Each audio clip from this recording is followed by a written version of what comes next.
Assalamualaikum warahmatullahi wabarakatuh. Apa kabar anak-anak? Semoga senantiasa kita dalam kondisi yang sehat walafiat. Alhamdulillah, sekarang kita akan memasuki bab yang ketiga, yaitu tentang jurnal umum. Jurnal umum merupakan tahapan dalam siklus akuntansi, yaitu siklus yang pertama. Apa itu jurnal umum? Jurnal umum merupakan kegiatan mencatat transaksi yang terjadi dalam perusahaan selama periode tertentu. Kegiatan menjurnal atau mencatat transaksi ini untuk memudahkannya perlu kita analisa terlebih dahulu transaksi yang terjadi.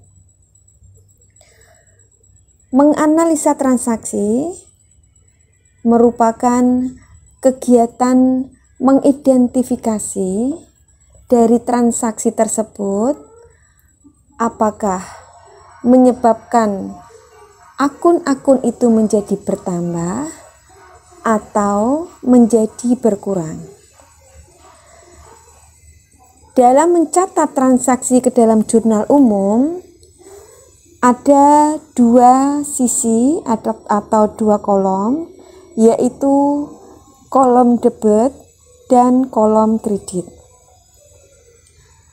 Untuk menentukan kita catat di kolom debit atau kredit, maka kita perlu memperhatikan mekanisme debit kredit dengan menganalisa transaksi terlebih dahulu.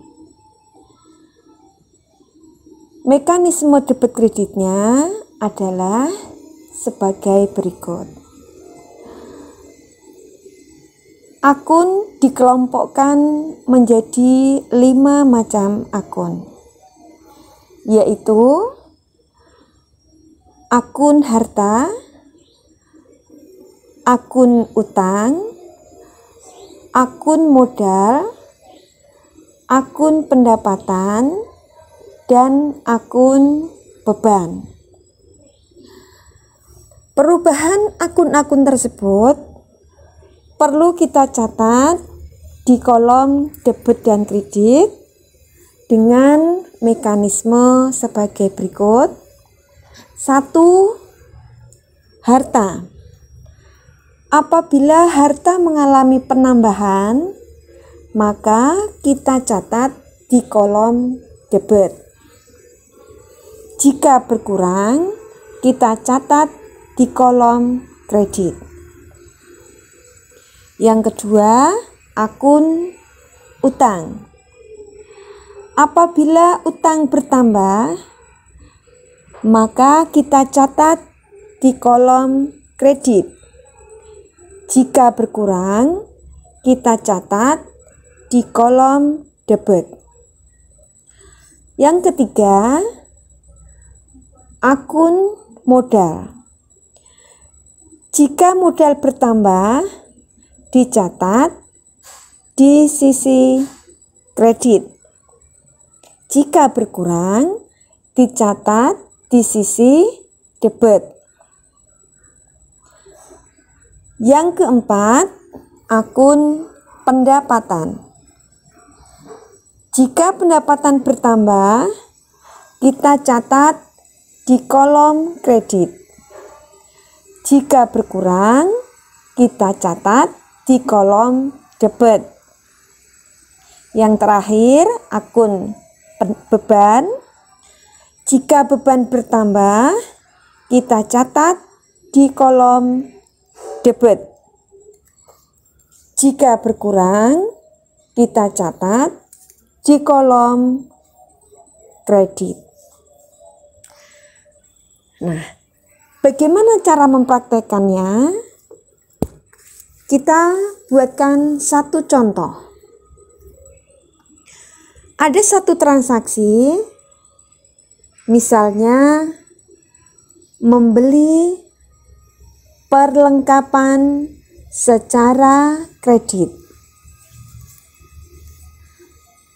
Jika kita ingin mencatat ke dalam jurnal umum, maka untuk memudahkannya perlu kita analisa terlebih dahulu.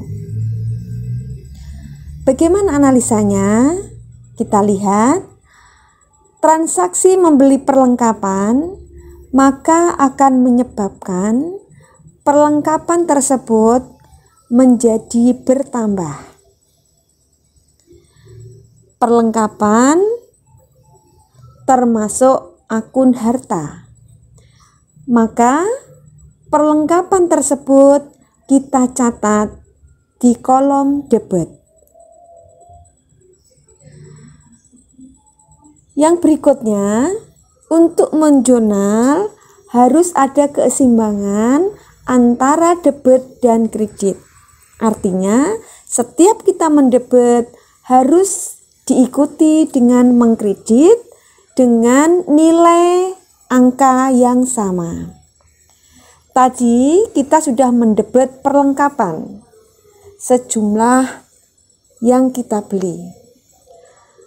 Sisi kredit belum ada, maka analisanya jangan berhenti, kita lanjutkan. Kita mempunyai perlengkapan dan bertambah, sumbernya dari mana? Kita lihat transaksinya, kita membeli secara kredit. Berarti ketika kita membeli perlengkapan, kita belum membayar, muncullah utang. Artinya utang kita menjadi bertambah. Utang bertambah sesuai dengan mekanismenya.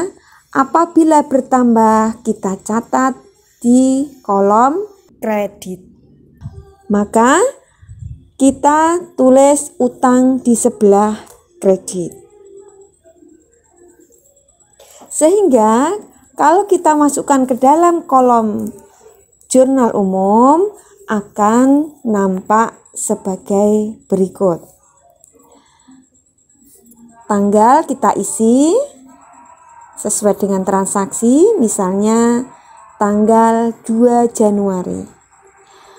Debit tadi perlengkapan, kredit tadi muncul utang usaha ya, dan nilainya misalnya 1 juta rupiah. Maka debit kita isi 1 juta rupiah, kredit juga kita isi 1 juta rupiah. Kalau kita lihat kolom debit, kolom kredit sudah ada akunnya dengan nilai yang sama, yaitu 1 juta rupiah. Berarti pencatatan ke dalam jurnal umum sudah benar. Contoh yang kedua, misalnya memperoleh pendapatan jasa secara tunai Rp500.000. Kita analisa terlebih dahulu agar memudahkan mencatat ke jurnal umum. Analisanya, karena kita memberikan pendapatan jasa, yaitu pelayanan jasa, maka pendapatan kita menjadi bertambah. Kita lihat mekanismenya. Pendapatan bertambah diletakkan di sebelah kredit. Karena kita terima tunai, maka kas kita menjadi bertambah juga. Kas kelompok harta. Maka harta bertambah dicatat di sebelah debit. Sehingga jurnal umumnya tampak seperti berikut ini. Tanggal kita isi sesuai dengan tanggalnya. Akunnya debit kas, kredit pendapatan jasa dengan nilai pendapatan dan kas Rp500.000. Sudah terjadi keseimbangan antara debit dan kredit, berarti jurnal kita sudah benar. Bagaimana anak-anak? Sudah jelaskah kalian? Saya tambah satu transaksi lagi. Contoh yang ketiga, membayar beban gaji Rp200.000. Analisanya, kita membayar, berarti kas perusahaan menjadi berkurang. Kas ikut kelompok harta. Harta berkurang diletakkan di sebelah kredit. Kita lihat sebab akibatnya. Kenapa kas berkurang? Ternyata untuk membayar beban gaji. Maka beban gaji juga ikut bertambah. Dari tidak ada beban menjadi ada beban, berarti bertambah. Kita lihat mekanismenya. Beban bertambah di sebelah debit sebesar Rp200.000. Sehingga apabila kita catat di dalam jurnal umum, maka akan berbunyi debit beban gaji, kredit kas sebesar Rp200.000. Jelas bukan? Baiklah. Jika 3 contoh jurnal tadi kita catat dalam satu jurnal, maka akan tampak sebagai berikut. Bagaimana? Kalian sudah jelas? Untuk lebih terampil atau lebih jelas lagi, kalian bisa mencoba latihan soal yang sudah Bu Rizka siapkan. Selamat mencoba. Terima kasih. Assalamualaikum warahmatullahi wabarakatuh.